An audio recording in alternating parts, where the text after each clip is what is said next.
Dr. Cade, thank you so much for joining us here on Health Connection. The title of our segment, Gout, Pain You Can Live Without. We like to start these Health Connection segments with a definition. What exactly is gout? Sure. Gout is an excess of uric acid in the blood. It's when the body reaches a level where it can no longer excrete the uric acid through the kidneys into the urine. It says here that gout is a type of arthritis, which I'm going to want you to explain. Is it inherited like other types of arthritis? Gout can be seen in families, but it is not as strongly run in families as other types of arthritis, such as rheumatoid arthritis. Why do we characterize it as a form of arthritis? Because it does affect joints. Okay, got it. Pain and gout. Talk about the pain associated with the gout, how you know you're developing gout instead of some other medical problem that could be causing pain. Gout is an intensely painful joint, usually one joint in the lower extremity. The pain comes on and peaks at about 12 to 24 hours and then improves even without medical treatment within 1 to 2 weeks.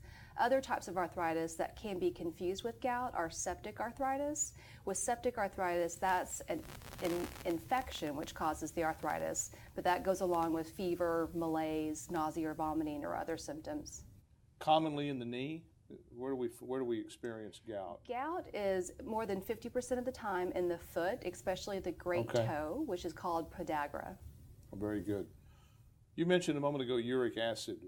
What is uric acid and how does it cause problems in our bodies? Uric acid, or monosodium urate for the long term, is a normal byproduct of purine metabolism in the body. It's a normal waste product of the body, and it's when the body can no longer excrete it and it builds up that it causes problems. Why do we lose the capacity to excrete it? Usually the kidney cannot excrete it into the urine. That can be due to the level of the uric acid exceeds the kidney's ability, or chronic kidney disease, or diseases of the kidneys can affect that. So, if we're worried we might be beginning to suffer gout, what are the signs and symptoms that we're looking for? So gout can manifest in 2 different ways, acute and chronic. Acute gout is usually one joint that is intensely painful, red, swollen, and warm to the touch, and like I said, is usually in the foot or the great toe. Chronic gout can be elevated uric acid, which causes kidney stones or nodules in the soft tissues around the joints. Gout was once called the disease of kings. Why? Gout has been afflicting humans for over 2,000 years. It has lots of names. It was usually associated with excess alcohol or red meat consumption, which in the past was only available to the affluent of society. Unfortunately, now almost everyone has access to red meat and alcohol and can therefore be at risk for gout. And we say that to segue into this question. The incidence of gout has shown an increase over the last 20 years. It now affects about 4% of the population. Why do you think the past 20 years has shown an increase in gout? As people age, so do their chronic medical conditions, such as chronic kidney disease, cardiovascular disease, high blood pressure, diabetes. All of those can increase your chance of developing gout. Also, some medications can increase your chance of gout, such as loop diuretics, thiazide diuretics, or medications taken by people that have had an organ transplant. Give me examples of the diuretics you were just talking about. Hydrochlorothiazide or furosemide are 2 of the most common loop or thiazide diuretics. And you'd be taking those in connection with what kind of a condition? Usually high blood pressure or edema. Okay. Gout affects men significantly more often than it does women. Why is that?